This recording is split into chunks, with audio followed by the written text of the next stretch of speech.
just kept believing in ourselves and kept asking God to help us see it through.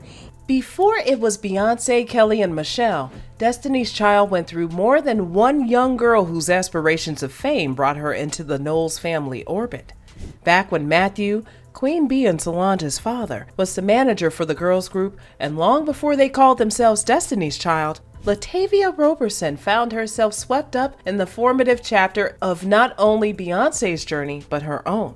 While she may have been there since the very beginning, some OG fans of Beyonce don't know about LaTavia's journey with the group, and even less know about her attempts at a solo career and a normal life after leaving Destiny's Child and the Knowles family behind. Just like the Queen, LaTavia Roberson was born in Houston, Texas in 1981 in November.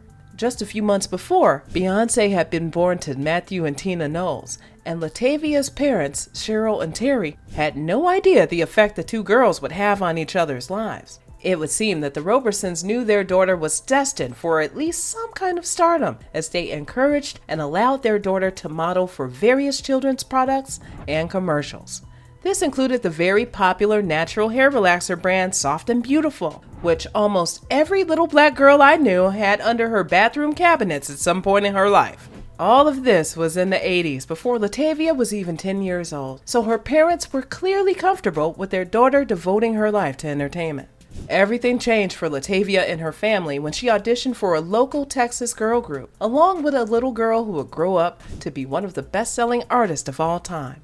Both LaTavia and Beyonce were chosen to be a part of the act, with LaTavia rapping and dancing and Beyonce singing.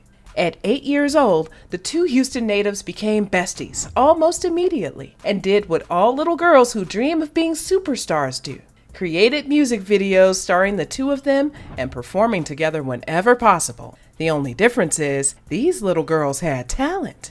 LaTavia, who was a third grader at the time and would be the youngest member of the group, was smart and resourceful from a young age. When she heard fourth grader Kelly Rowland singing, she recommended Rowland try out for the local gigs she and Beyonce had scored, and Kelly took her advice. As part of an increasingly more talented group, LaTavia, who had been mostly rapping and dancing so far, decided it was time to up her singing chops if she wanted to keep up. Singing lessons combined with opportunities to perform at events in her hometown and around Texas gave her the edge she needed, and just in time too, since the girls were about to be discovered. If you were a kid in the 80s or early 90s and you weren't living under a rock, it's hard not to remember Star Search, the talent-seeking show that gave people from regular neighborhoods all over America the chance to audition for a show that could make them famous. Before American Idol and The Voice, Star Search found the best singers, dancers, comedians, and spokesmodels in the country and rocketed them to stardom with several on-air performances, plus a chance to win $10,000 to $100,000 and a potential contract. Besides hosting the future Destiny's Child, the Star Search stage has been home to a ton of today's most notable acts, often before they were famous. The list, including Aaliyah, Britney Spears, and Martin Lawrence, shows exactly the kind of influence Star Search had on young people's careers, and LaTavia was younger than most. With Kelly on board, LaTavia found herself in a group of 6 girls who were all determined to be the best they could be. Beyonce, LaTavia, Kelly, Tamar Davis, who would go on to work with Prince, and LaTavia's 2 cousins, Nina and Nikki Taylor, introduced themselves as Girls Time. The sextet tried their hardest to beat other groups of talented people in the singing categories, but lost out to an all-male rock band called Skeleton Crew. It may not seem fair to have pitted a group of 8 to 12-year-old girls against grown men, and it probably wasn't, but the loss made the girls realize they could be at the top of their game and still get beat by people who had more experience than they did. Thankfully, since they were so young, they had plenty of time to take another shot at the top. After losing Star Search, Beyonce's father, the notoriously strict Mathew Knowles, quit his job to begin managing the group full-time. Instead of 6, the girls' number changed to 4, with LaTavia's cousins and Tamar Davis getting the boot, and being replaced by another little girl from Houston, LaToya Luckett. LaToya and LaTavia had both joined the group through friendship with Beyonce, which is ironic when you think about how things eventually went down. During this time, things with Girls Time, or Dolls, something fresh, or cliche depending on the time period, were tumultuous, and the girls signed with 2 different record labels between 1995 and 1997, recording only a few songs. It was starting to look like girls' time had shone so bright it burnt out. But as we all know, the devil works hard, but Mathew Knowles, he works harder. In 1997, after prepping his daughter and her cohorts for a life in the spotlight, Mathew allowed the girls to sign with Columbia Records under the name Destiny's Child. LaTavia went from an equal member of the group to a background act, but her alto voice added much-needed lower harmonies to the group's iconic sound. LaToya Luckett got the same deal, but took the higher end of the register. Most importantly, LaTavia was the group's official spokesperson and the one who handled most of the speaking opportunities for the act in its early stages.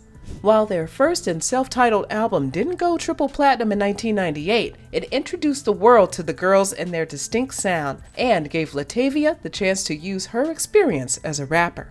It was their second album, The Writings on the Wall, that shot LaTavia and the girls into the spotlight. In 1999, The Writings on the Wall debuted hit singles like Jumpin' Jumpin' and Say My Name, arguably one of Destiny's Child's biggest hits. In more ways than one, LaTavia had more influence on this album, including expanded writing credits and being the lead vocalist on 3 different tracks. Despite this, LaTavia and LaToya had noticed Mathew's clear favoritism towards his daughter and Kelly, and they were fed up with trying to communicate with a manager who didn't have time to work with them. Instead of suggesting the group fire Mathew, LaTavia and LaToya suggested an outside mediator come in and manage the 2 of them separately from Beyonce and Kelly. Instead, the Knowles family turned their backs on both women. Kelly followed suit, and Destiny's Child management refused to work with them. Things came to a boiling point when the music video for the wildly popular single Say My Name was released.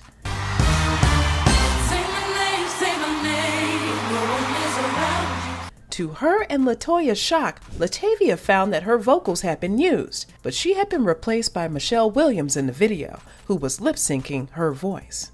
LaToya's case was the same. She'd been replaced in the video and the group by Farrah Franklin. Now imagine finding out through the release of your own music video that you've been replaced by another woman. That was LaTavia's situation when the video dropped in February 2000 and the original Destiny's Child was officially no more. Naturally, LaTavia and LaToya sued everybody they could, including Mathew, Beyonce, Kelly, and Sony Music, who the girls were signed under at that point. In the lawsuit, things came out about Mathew Knowles that nobody had known, including that he at one point tried to get legal guardianship of LaTavia from her parents and refused to share financial information about the group with her. Not to mention, both LaTavia and LaToya wanted to make sure they would receive royalty checks from the music they'd already recorded with Destiny's Child, including Say My Name. This wouldn't be the last lawsuit LaTavia would file against Mathew and Destiny's Child, but it would be the official end of her time in the sun as a member of the platinum-selling girl group. After such a messy breakup, and after they won Grammy Awards for Say My Name, everyone in the entertainment industry had their eyes on LaTavia and LaToya, waiting to see what they would do after such a dramatic betrayal. Determined not to give up on their dreams of stardom, the 2 women formed a new group, Angel, with 2 other women, and began working on their debut album. Unfortunately for LaTavia, Angel never achieved even half of the success of Destiny's Child. And after So So Def Recordings owner Jermaine Dupri split from Columbia Records, Angel's album was shelved and the girls split up. Sensing her time was up, LaTavia rededicated herself to her family and moved home to Houston. Despite rumors in 2006 that she was working on a solo project, LaTavia has never released an album on her own. And since Destiny's Child has only released 1 solo song, an electronic dance track called Best Time of Your Life. Instead, she's mostly been focused on business ventures, acting, and being a mother to her children with producer Don Vito. In 2007, former members of Destiny's Child, including LaTavia and LaToya, appeared in the TV documentary Boulevard of Broken Dreams. The show gave ex-members of the group a chance to tell their side of the story, years after all the drama. As many semi-famous black women do when they find themselves at a lull in their career, LaTavia decided in 2010 and again in 2014 to film episodes for 2 different reality TV shows. She first appeared in Real Housewives of Atlanta with the legendary Phaedra, and then starred in R&B Diva Season 3, where she talked about her anxiety about returning to the music industry and singing again. In The Real Housewives of Atlanta, LaTavia got real about struggling with alcoholism after Destiny's Child. And some fans speculate that combined with her nerves, this may have kept her out of the spotlight for so long. When you think about it, LaTavia Roberson really got the worst end of the deal when it comes to Destiny's Child. While she may have settled multiple lawsuits out of court and is a happy mother to 2 children, her career never really recovered after leaving the group. While she may be a philanthropist, the owner of a boxing magazine, and a successful spokesperson for recovering alcoholics, it's clear that LaTavia Roberson's time in the spotlight is over, which doesn't ring true for the final 3 members of her former girl group. What do you think would have happened if LaTavia had stayed instead of Kelly or Michelle? Why hasn't she been able to make a career for herself in the music industry since leaving the group? Answer these questions below in the comments to tell us what you think. And remember to stay tuned for more true celebrity stories.